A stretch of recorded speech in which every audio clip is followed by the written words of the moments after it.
Ranger Collector 62492 here, and I'm going to go ahead and do my review of the Power Rangers movie, just to get it out of the way and kind of give you guys my thoughts, because I have had a lot of people messaging me asking me what I thought of the movie. So, first off, I went to a very late showing. It was at 9:55 at my time, and, you know, the movie's like 2 hours long, so we didn't get out till like 1 in the morning. And I had to drop my friend off, because, you know, yeah. So, anyway, we went to see the movie, and I was super excited about it.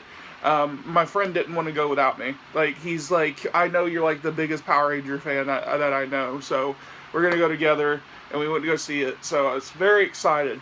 So, my thoughts on it. It was good. I absolutely loved the movie. And I knew I was going to like the movie. I don't have this bias towards nostalgia as much as people think I do. It's kind of makes me sound like a hypocrite, because I actually do kind of focus and talk about nostalgia in the 90s a lot. I have my own page. It's very successful. And, you know, I put a lot of effort into talking about nostalgia. And the one thing that I keep hearing from people about this movie is the cliche, it's not like my childhood bit, and it has annoyed me for the past couple of, years, since we got the first concept art. Or has it been a year or 2 years? I can't remember exactly how long ago it was they announced this movie. So, it really bothers me to know that there are people out there that, jump too far into making complaints. I mean, it's criticism. I understand that. It's, everybody's entitled to the opinion. But here's the thing. What I was shocked by was the fact that most of the people that said that they weren't going to enjoy the movie and that everything, it looked like it was going to be complete and utter crap, people came out surprised and excited and actually willing to talk about it, say, holy hell, that movie was actually good. I saw other people's reviews. I never thought I'd say a good Power Ranger movie exists. The Nostalgia Critic, Angry Video Game Nerd. I was like, well then, this is just hyping me up even more. So the fact that I went to go see this movie with that mindset, I was like, everybody else is giving it a good review. Besides the critics. The actual critics. But, I went in, I was super excited. So here are my thoughts on the movie. So first off, I'm gonna do like a spoiler part at the very end. So those of you guys that do not want to see spoilers, keep an eye out for that. I'll give you a warning when I talk about it. So going into this movie, it opened up like in the most amazing way. I was just like really shocked by that. I'm not gonna mention it, but my mouth dropped. I was just like, seriously? It was really cool. So, for those of you guys that saw it, you know what I'm talking about. That opening sequence was just like pure gold. I absolutely enjoyed that. And I think it lasted like a good 5 minutes. Like, it definitely set the movie up and the tone of the movie up really well. And then, I don't know why I like this kind of stupid humor. It's probably the same reason why I like Family Guy and all these other, like, shows that have kind of went on too long as far as, like, the comedy part of it, But, this show was, like, a very, like, disturbing yet hilarious joke. Everybody chuckled in the theater. It was about a cow. Like, I'm not going to mention, I just know cow. That is all I'm going to say. It's within the first 10 minutes of the movie, there is a cow. That is all I'm going to say, the cow. So for some reason, people just laughed. It has that humor that people don't want to see in like a Transformers movie, so it kind of can make or break, this specific film for some people. I do know people out there that are kind of just really tired of the tropes that come with, Hollywood movies, but I actually chuckled. That usually doesn't happen. There's humor out there that just kind of doesn't work sometimes. So, I actually like that. But going into this movie, especially within the first 10 minutes, you can tell that this is going to be a very angsty movie, because the teenagers, and you get in that typical, in real life fashion, the bullying and the I guess, problems being a girl and stuff like that.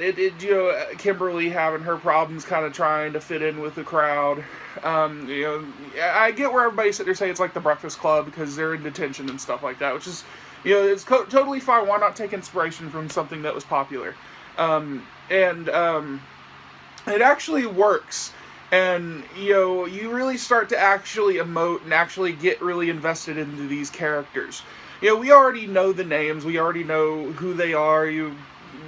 Jason being the one that, is a big karate buff. He's like a jock. Zach's the fun kid and stuff in the TV show. And then Billy's the nerdy kid in the show. But right off the bat in this movie, you can tell that everybody's kind of troubled. You know what I mean? And, Jason has some kind of he wrecks the car that he's in, and which that was shown in the trailers, by the way. That's really not much of a spoiler. And he gets, I guess, an ankle brace that keeps him at home. And this is where he meets Billy. And that's really cool. It kind of still invested into making Billy nerdy. But here's what means a lot to me as a Power Ranger fan and as someone with autism. Billy is autistic, and I thought that was really cool that they did something like that. They're trying to actually make this a very more diverse cast, not just in race, but in with disabilities and stuff like that. People who now in this day and age are being it's harder to figure out some of these people, the people that, may have, disabilities and stuff. So it's really, more meaningful to me to know that, they actually took that time and effort. And, RJ, my mom, when I went to take her to see it because I needed a ride. I don't have a car. So, I took her to see it, and she, has had to go living with the fact that she has an autistic son. All right. So, she told me, and this is just specifically for RJ, she wants to know what you did to study up and learn about autism, because you pulled it off so well, man, that apparently it really did feel like you actually, did your research, and, it meant a lot to her. You know what I mean? So the fact that there's, my interest, and the fact that I'm disabled with autism, yeah, it's, one of those things that, kind of, it hits the heart a little bit, you know what I mean? Especially when it means more to you.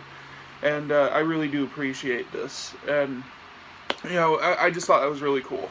So without getting too far into that, so I'm going to give my thoughts on, the first third of this movie. It is slow, okay? The movie is 2 hours, and it sets up these characters. It sets up them emotionally, and they want you to know these characters, want to know their problems and their turmoils and the things that they go through as teenagers.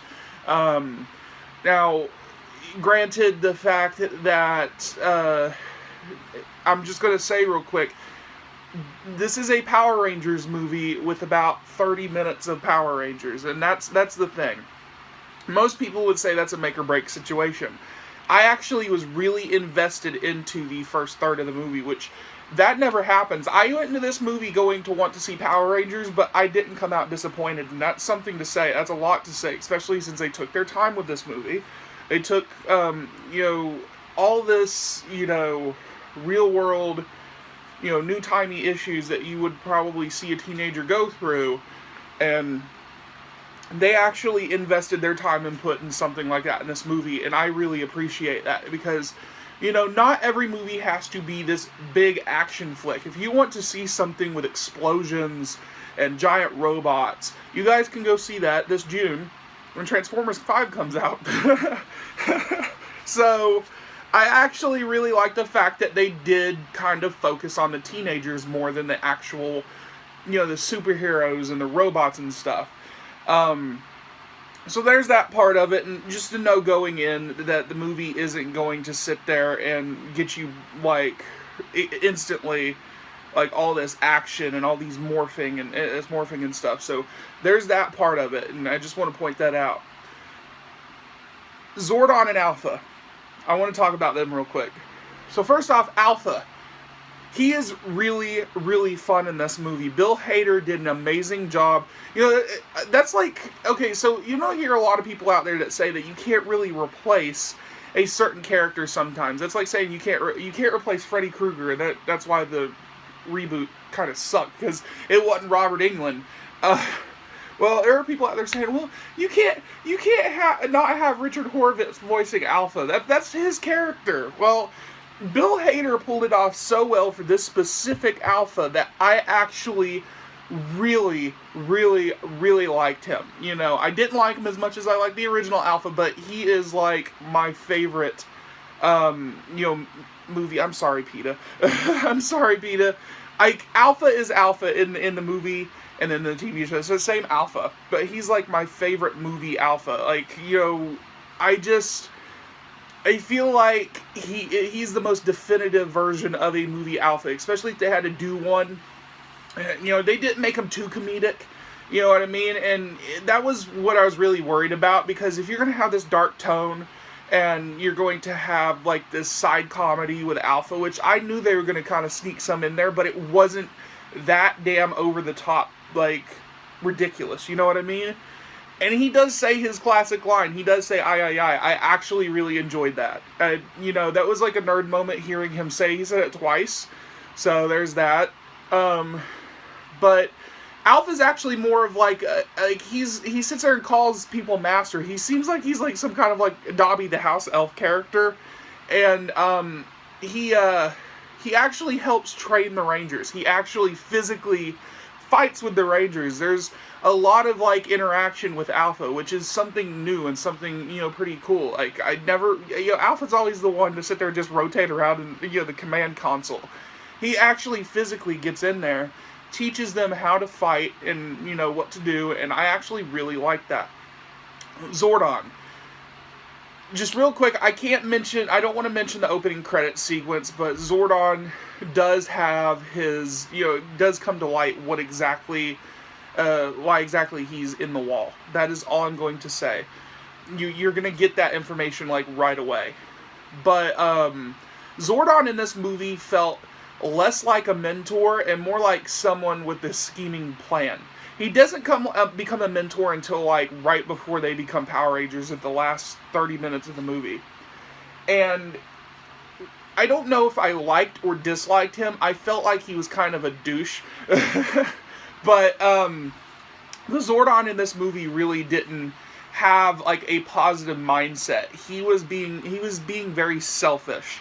And I will discuss why in a minute. But he actually has this selfish way about him. He doesn't seem like he's, you know, a mentor to these people. He's wanting them to learn to become Power Rangers, but in a selfish way.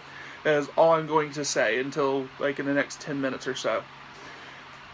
I will say that I do really enjoy the fact that, you know, instead of the command center being this, like, random building in the middle of the desert, that it is a spaceship. It makes more sense doing that, considering the show, its main focus point was always aliens.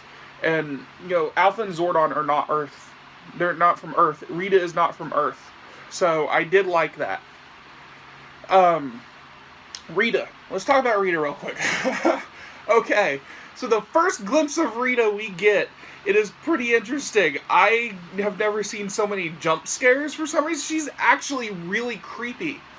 So, for those of you guys that do not know, Angel Grove is actually like a fishing, like, mariner area, which is really interesting. Like, you know, people are, you know, they're all, like, Jason's dad's a fisherman, so, I will say real quick that, let's go ahead and get to the spoilers, since we'll talk about this real quick, since it kind of, I need to mention spoilers with this.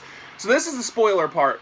If you're those guys of you that are wanting to hear what I think of the movie in general, I give it a solid 4.5 out of 5. 2 thumbs up, man. That movie was awesome. I really enjoyed it. So, before I get to the spoilers, there's my review. You know, it's a solid movie, it's a solid action flick, and, you know, if you're a Power Ranger fan, you'll be able to, you know, enjoy it more. But if you're a newcomer, you might be a little too, like, invested in the first, like, third of the movie. So that's all I'm gonna say. Anyway, let's get into the spoilers, guys. Rita. Okay, so her corpse is found by Jason's dad, his fishing crew, I believe. And they pull her out and she's all like completely decomposed and she's like mummified and stuff. It's really, really interesting. But the reason why she's, dead, first off, I will just mention the first 5 minutes of the movie, they open up with Zordon in the Red Ranger armor. Okay? He was the Red Ranger. That was pretty cool. It was like this was happening at the time when the dinosaurs reigned the world, or reigned supreme. They were living in the dinosaur age. And, him and his team, I guess he has his own team of Rangers, are fighting to, stop Rita, who is the Green Ranger, which is really cool. They do show her Green Ranger uniform. I don't know if it's me, but I couldn't barely tell if it was green. It kind of looked really grayed out and stuff, but I'm sure once I get the Blu-ray, it'll become more known. But, so, long story short, Zordon loses, and his team, or the Yellow Ranger at least, dies. His Yellow Ranger from way back when. And, in order to stop it, he sacrifices himself, and he takes all the coins and kind of, buries them. So, he sacrifices himself, and in the process, he kills Rita. Alright? And I do believe, if I caught that correctly, Zordon is apparently a reason why the dinosaurs went extinct. Because there's this, big-ass explosion, and you kind of just see it kind of spread. So, it's like it was a meteor, I think. So, if I remember correctly, he says something about where's the meteor to Alpha. And this is the other thing. They have their own alien language. It opens up with, subtitles from hell, and they're speaking in this, foreign language that don't exist. So they had to come up with something, right? And, I thought that was really cool. So, first off, I know I'm going all over the place with this review, but I'm just super excited to kind of finally talk about it, because I went to bed as soon as I got home. So, Rita, like I said, she's like a disembodied corpse. She's just completely fucking, she looks like beef jerky. But she still has her green coin with her. So, when they go down there, you see this green light up her eyes and stuff. And while this is all going on, the Rangers are trying to train under Alpha's rule and under Zordon's rule. And Rita is actually kind of regenerating by taking people. I don't know if she was eating them. That was a really quick thing. I don't know if she's actually eating them. Someone can actually correct me on this. I do believe, if I remember correctly, she's actually eating people and taking gold caps out of their teeth to build Goldar. But this is why I was confused. It looked like she was actually eating people. And I thought it was creepy.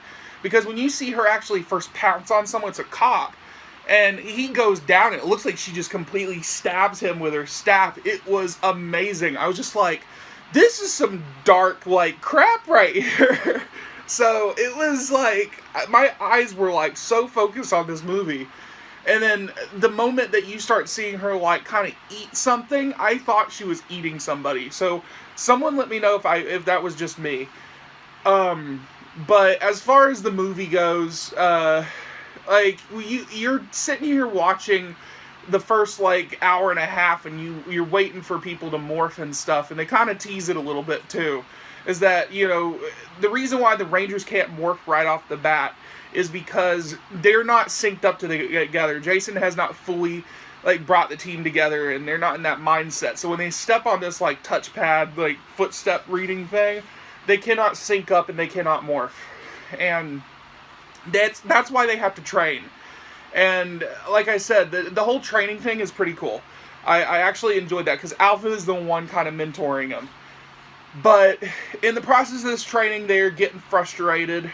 And Jason and Zach kind of have this squabble, and Billy learns how to randomly morph. And you kind of just oh, I guess they have to really emote for each other. They care. Billy is the one that, found the coins and stuff, so, he's all invested in it. He's oh my god, we're gonna be superheroes thing, So Billy, like I said, he's got his own turmoils and his own issues and stuff. Every single one of these guys do. And I will say real quick that Jason, for some reason, finds out that Zordon, and this is why I said I feel like Zordon was being a selfish mentor. He actually was trying to get the Rangers to morph so he can steal their morphing powers from the morphing grid to come back and actually become a Ranger himself. He wanted to train someone so hard to steal, basically, in what is, in essence, their power, because he wanted to live again. They wanted to bring him back to life, and Alpha was in on it, and Jason heard on this.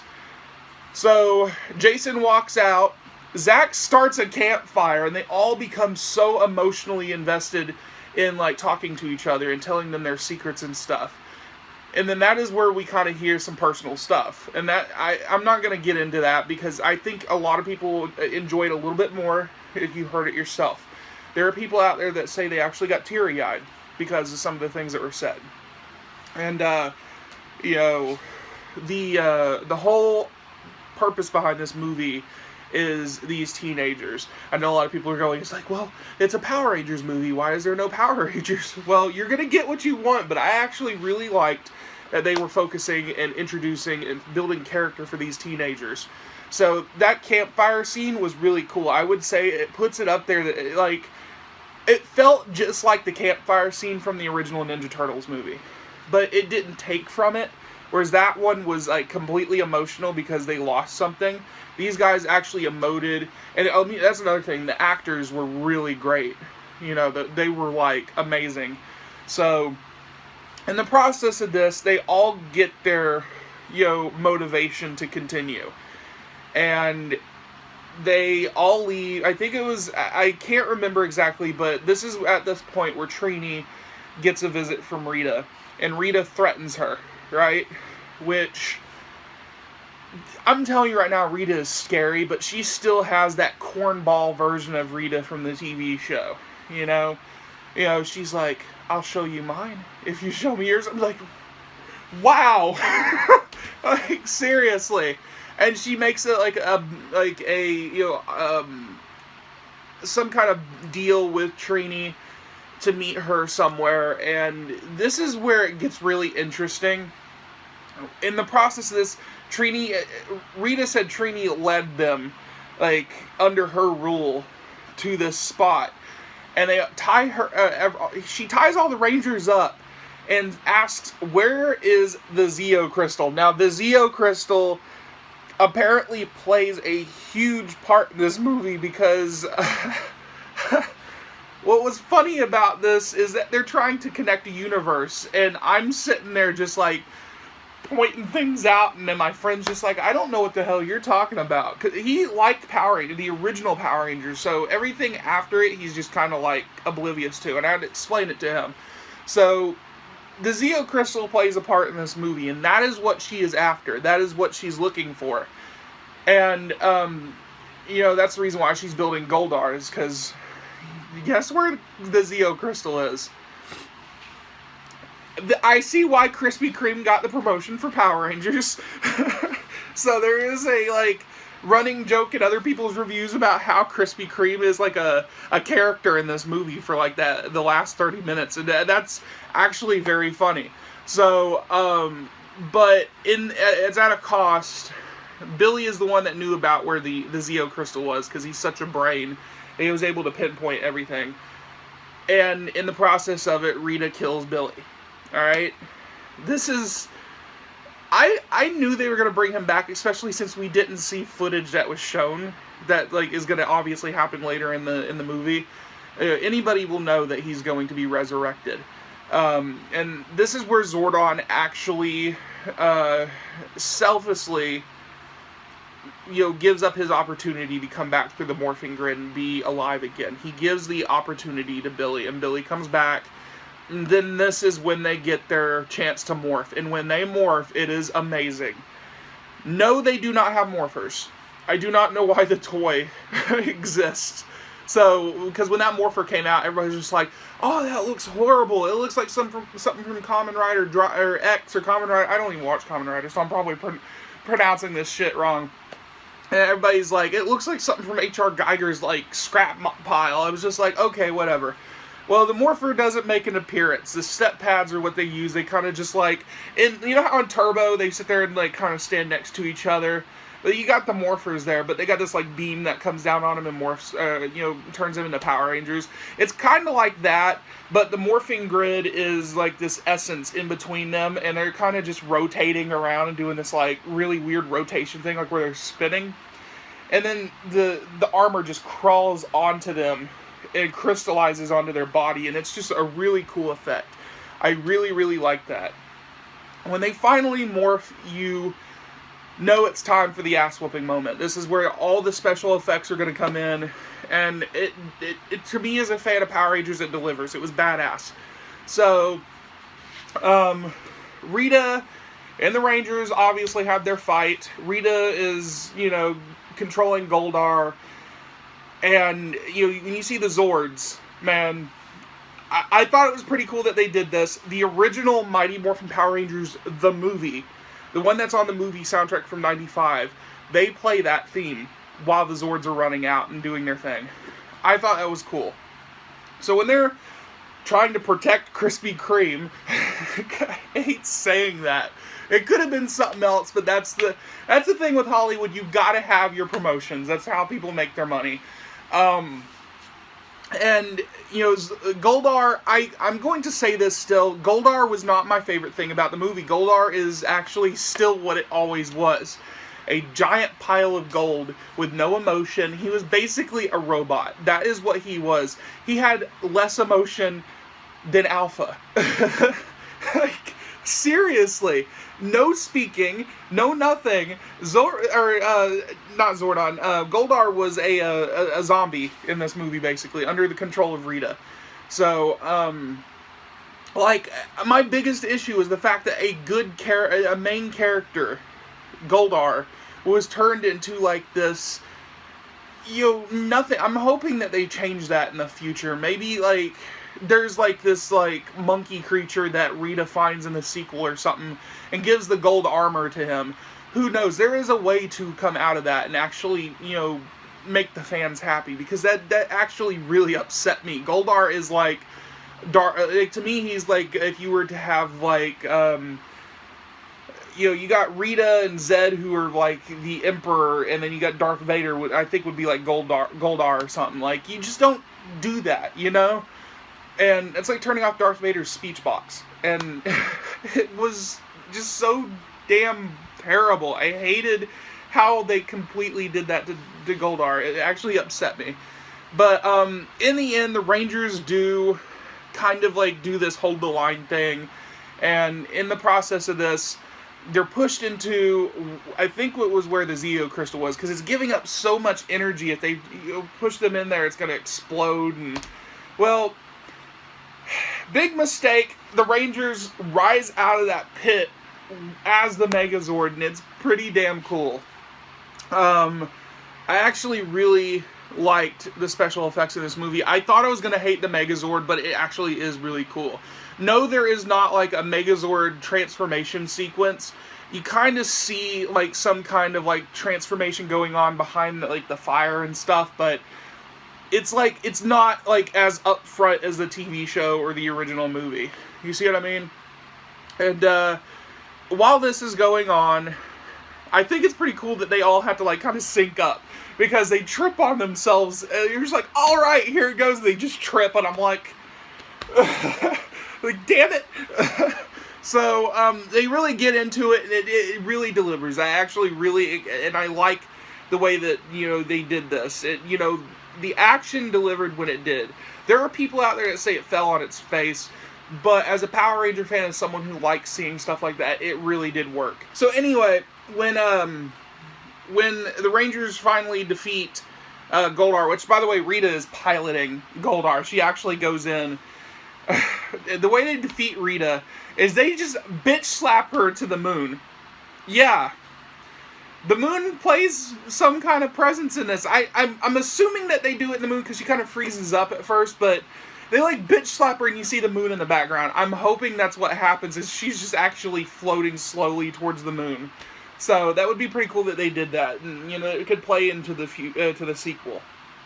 But Here is where the fan moment comes in. After Rita is defeated, you do see Jason David Frank and Amy Jo Johnson, and they're taking pictures of the Megazord after the battle. So that is the that is the Stan Lee cameo of the movie. That is what people wanted. And after all this, everyone goes back to their normal lives. They, everything's being rebuilt and stuff. And, Zordon and Alpha are in the command center. You see the Red Ranger put the sword in, and he sits there and says, "I'll be back for this." And he just walks away. And that's where the end credits happen. There's a mid-credits scene, and I smiled. You walk in, and you know that there's going to be an end credits scene. But this, I didn't know anything about it. I kept away from any article suggesting that I look at this, this end credits scene being leaked. And I'm glad I didn't, because, like I said, if you guys don't want to hear any spoilers, especially the end credits scene, you probably should go. If all that other stuff bothered you, or doesn't bother you, this might.